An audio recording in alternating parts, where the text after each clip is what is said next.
एक लेगेसी है, उसका अपना एक इतिहास है। और इस बीच देखिए आज के दौरे की शुरुआत अगर अमित शाह वहां से कर रहे हैं तो इसका बड़ा संकेत है। कुछ देर पहले उन्होंने स्वामी प्रणवानंद की तस्वीर के आगे आरती उतारी, ध्यान किया और अब आप देख रहे हैं कि वहां पर जो लोग वहां काम कर रहे हैं, जो वहां पर सदस्य कार्यरत हैं, उनके साथ में भी एक संवाद यहां पर हो रहा है। और जिस बात की जानकारी हमें अभी इंद्रजीत दे रहे थे कि यहां से जब देखिए दक्षिण 24 परगना पहुंचेंगे जहां पर मुस्लिम आबादी ही 35% है, तो बड़ी तैयारी के साथ सोच समझकर दौरा प्लान किया गया है। कहां कहां किन एरियाज में किन लोगों से मुलाकात करनी है और इनके अपने आप में बड़े चुनावी मैसेज, बड़े पॉलिटिकल मैसेज। बिल्कुल, संस्कृति, सभ्यता और इतिहास से जुड़ने की यहाँ पर बीजेपी की एक अहम कोशिश और 5वें चरण का आगाज।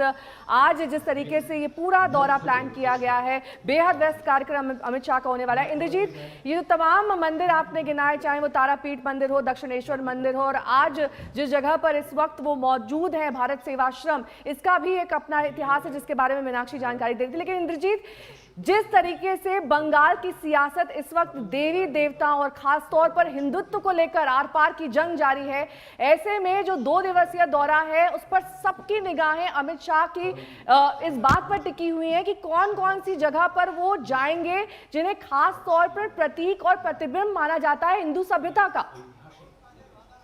इस प्रकार का बहुत सा जी हाँ, बिल्कुल। ये एक अजीब किस्म का एक इलेक्शन देखने को मिल रहा है पश्चिम बंगाल में। पहले कभी नहीं हुआ था, क्योंकि जैसे आप कह रहे हैं, कुछ दिन पहले दिलीप घोष ने जिस तरह का बयान दिया था माँ दुर्गा पे, उस पर एक बहुत बड़ा बवाल छिड़ गया। तृणमूल ने आक्रमण कर दिया बीजेपी पर। तो कहीं ना कहीं लगता है कि धर्म और राजनीति एक हो रही है इस बार पश्चिम बंगाल के चुनाव में, और देवी देवता इशू बन गए हैं, जहाँ पे लोगों का जो इशू है, वो आम आदमी का जो इशू है वो सेंटर स्टेज पे होना चाहिए था, लेकिन वो नहीं है।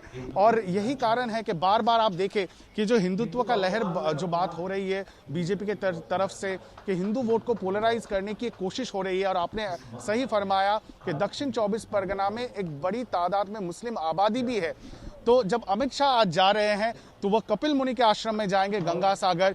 ये एक बहुत ही मशहूर तीर्थ क्षेत्र है। हर साल गंगा सागर मेला जब होता है तो पश्चिम बंगाल सरकार और ममता बनर्जी की तरफ से भी काफ़ी अरेंजमेंट किया जाता है, क्योंकि ममता बनर्जी को भी मालूम है वो कितना अहम है। और वहीं आज सेंध लगाने के लिए पहुंच रहे हैं अमित शाह खुद।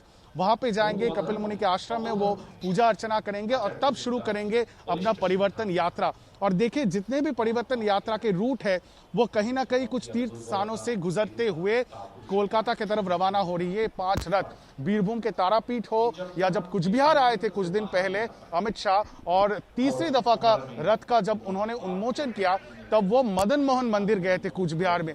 वो भी बहुत एक मशहूर मंदिर है कुचबिहार जिले में। तो हर जगह पे हिंदू सेंटिमेंट को कहीं ना कहीं छूने की कोशिश अमित शाह के द्वारा हो रही है।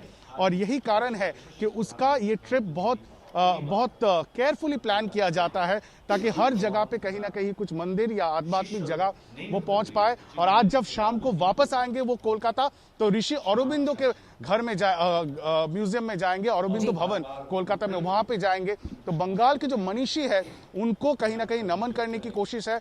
और बीजेपी चाहती है उनसे जुड़ के, या नेताजी हो या रविंद्रनाथ टैगोर हो, स्वामी विवेकानंद हो, इन सब से जुड़ के तृणमूल का जो निशाना है बीजेपी के तरफ कि वो एक बाहरी पार्टी है, उसको कहीं ना कहीं उस प्रोपेगेंडा को न्यूट्रलाइज करने की कोशिश अमित शाह के द्वारा हो रही है।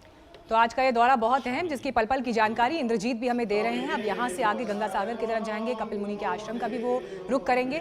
लेकिन बड़ा दिलचस्प ये देखना है कि जिस तरह से बंगाली अस्मिता और इसी बंगाली अस्मिता के इर्द गिर्द, चाहे ममता बनर्जी के कैंपेन हो, बीजेपी के कैंपेन हो, बड़ी प्रमुखता से वो आगे बढ़ रहे हैं, जिसका जिक्र भी इंद्रजीत कर रहे थे। और आज के दिन, यानी ये 2 दिन का जो कार्यक्रम गृह मंत्री का है, इसमें भी जो गतिविधियां और मुलाकातें, उनकी पब्लिक अपीयरेंसेस प्लान की गई हैं, वो इन्हीं बातों के इर्द गिर्द दिखाई दे रही हैं। लेकिन इंद्रजीत, सवाल ये भी है कि आज दक्षिण 24 परगना में ही देखिए अमित शाह भी होंगे और ममता बनर्जी भी होंगी, और कल के दिन यानी गृह मंत्री के दौरे से ठीक पहले राज्य के मंत्री के ऊपर हमला हो जाता है। राज्य की कानून व्यवस्था, ये तो एक और मौका मिल गया यहाँ पर बीजेपी के बड़े नेताओं को ममता बनर्जी पे हमला करने का। जी हाँ, बिल्कुल। इस वक्त हम लोग कोलकाता के एसएसकेएम हॉस्पिटल में हैं। आपको दिखा दे, ये है मेरे पीछे ट्रॉमा केयर सेंटर, जहां पे राज्य के मंत्री जाकिर हुसैन भर्ती है। कल रात को उनके ऊपर जानलेवा हमला हुआ मुर्शिदाबाद में। एक स्टेशन के अंदर प्लेटफॉर्म के ऊपर वो हमला हुआ उनके ऊपर। इस वक्त सीआईडी की जांच चल रही है और कुछ ही देर में पश्चिम बंगाल मुख्यमंत्री ममता बनर्जी खुद यहाँ पे आएंगी, उनसे